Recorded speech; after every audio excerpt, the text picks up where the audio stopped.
राधे कृष्णा आप सभी को। माघ मास महात्म्य के पिछले अध्याय में हम कुंडल और विकुंडल नाम के दो भाइयों की कथा सुन रहे थे, जिसमें मृत्यु के पश्चात विकुंडल यमदूत से कर्मों की गति पूछता है। अब आगे माघ मास महात्म्य अध्याय 8। यमदूत कहने लगे कि हे वैश्य, एक बार भी गंगा जी में स्नान करने से मनुष्य सब पापों से छूटकर अत्यंत शुद्ध हो जाता है। जो मनुष्य गंगा जी को दूसरे तीर्थों के समान समझता है, वह अवश्य ही नरक में जाता है। भगवान के चरणों से उत्पन्न हुई गंगा जी के पवित्र जल को श्री शिव जी अपने मस्तक में धारण करते हैं। वह ब्रह्मा, जो संदेह रहित प्रकृति से अलग और निर्गुण हैं, ब्रह्मांड में उसकी समानता किससे हो सकती है। गंगा जी का नाम हजारों योजन दूर से ही लेने वाला नरक में नहीं जाता। इसलिए मनुष्य को अवश्य ही गंगा जी में स्नान जरूर करना चाहिए। हे वैश्य, जो ब्राह्मण दान लेने का अधिकारी होकर भी दान नहीं लेता, वह आकाश के नक्षत्रों में चंद्रमा के समान है।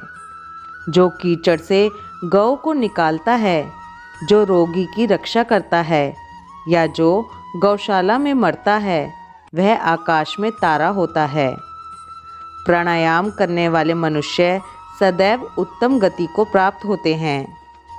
प्रातः समय स्नान के पश्चात जो 16 प्राणायाम करते हैं, वह घोर पापों से बच जाते हैं।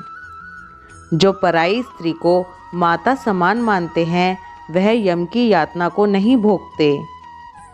जो मन से भी कभी पर स्त्री का चिंतन नहीं करता, वह दोनों लोकों को अपने अधीन करता है। जो पराये धन को मिट्टी के समान समझता है, वह स्वर्ग में जाता है। जिसने क्रोध को जीत लिया, मानो उसने स्वर्ग को ही जीत लिया। जो माता पिता की सेवा देवता तुल्य करता है, वह यमद्वार नहीं देखता। और जो गुरु की सेवा करते हैं, वह ब्रह्मलोक को प्राप्त होते हैं। शील की रक्षा करने वाली स्त्री धन्य है। शील भंग करने वाली स्त्री यमलोक जाती है। जो वेदों और शास्त्रों को पढ़ते हैं, या पुराण और संहिता को पढ़ते हैं और सुनते हैं, तथा जो स्मृति का व्याख्यान और धर्मशास्त्र समझते हैं, या जो वेदांत में लीन रहते हैं, वह पाप रहित होकर ब्रह्मलोक को प्राप्त होते हैं। जो अज्ञानियों को वेद शास्त्र का ज्ञान देते हैं, वे देवताओं से भी पूजित होते हैं। यमदूत ने कहा कि वैश्य श्रेष्ठ यमराज ने हमको वही आज्ञा दे रखी है कि तुम किसी वैष्णव को मेरे पास मत लाओ। हे वैश्य, पापी लोगों को इस संसार रूपी नरक को पार करने के लिए भगवान की भक्ति के सिवाय दूसरा और कोई उपाय नहीं। भगवान की भक्ति न करने वाले मनुष्य को चांडाल के समान समझना चाहिए। भगवान के भक्त अपने माता पिता दोनों के कुलों को तार देते हैं और उनको नरक में नहीं रहने देते। और जो मनुष्य वैष्णव का भोजन करते हैं, वे भी भगवान की कृपा से श्रेष्ठ गति को प्राप्त होते हैं। बुद्धिमान को सदैव वैष्णव का अन्न खाना चाहिए। इससे बुद्धि पवित्र होकर मनुष्य पाप नहीं करता। गोविंदाय नमः इस मंत्र का जाप करता हुआ जो मनुष्य मृत्यु को प्राप्त होता है, वह परम धाम को प्राप्त होता है। इसमें कोई संदेह नहीं है। जो सदैव ओम नमो भगवते वासुदेवाय इस मंत्र का जाप करता है, उसके बड़े बड़े पाप भी नष्ट हो जाते हैं।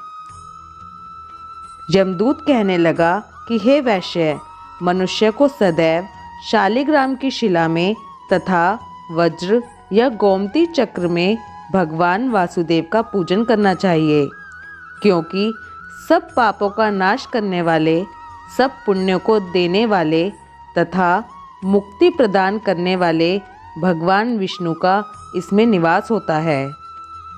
जो मनुष्य शालिग्राम की शिला या हरि चक्र का पूजन करता है वह अनेक मंत्रों का फल प्राप्त कर लेता है। जो फल देवताओं को निर्गुण ब्रह्म की उपासना में मिलता है वही फल मनुष्य को भगवान शालिग्राम का पूजन करने से मिलता है।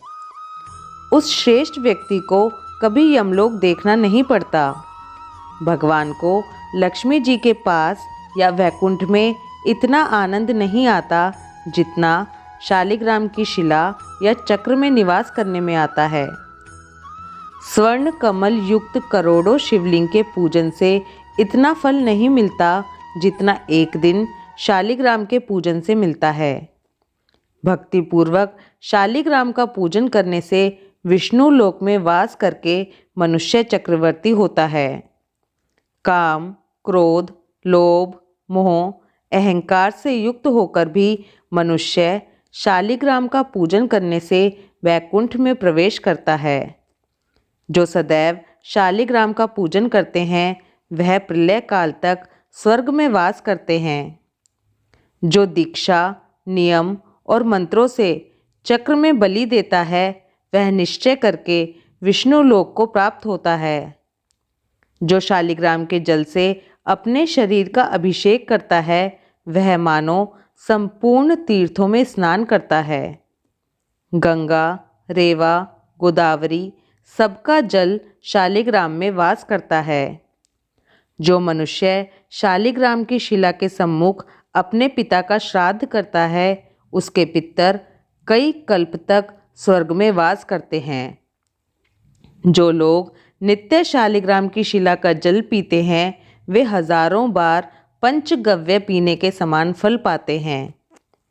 यदि शालिग्राम की शिला का जल पिया जाए तो सहस्त्रों तीर्थ करने से क्या लाभ। जहाँ पर शालिग्राम है वह स्थान तीर्थ स्थान के समान ही है। वहाँ पर किए गए संपूर्ण दान, होम करोड़ों गुना फल को प्राप्त होते हैं। जो एक बूंद भी शालिग्राम का जल पीता है वह दोबारा मृत्यु लोक में जन्म नहीं पाता अर्थात गर्भाशय में नहीं जाता। शालिग्राम शिला में जो कीड़े मकोड़े एक कोस के अंतर पर मरते हैं वह भी वैकुंठ को प्राप्त होते हैं। जो फल वन में तप करने से प्राप्त होता है वही फल भगवान को सदैव स्मरण करने से प्राप्त होता है। मोहवश अनेक प्रकार के घोर पाप करने वाला मनुष्य भी भगवान को प्रणाम करने से नरक में नहीं जाता। संसार में जितने तीर्थ हैं और पुण्य स्थान हैं भगवान के केवल नाम मात्र के कारण से प्राप्त हो जाते हैं। माघ महात्म्य अध्याय 8 समाप्त। ओम नमो भगवते वासुदेवाय नमः। राधे कृष्णा।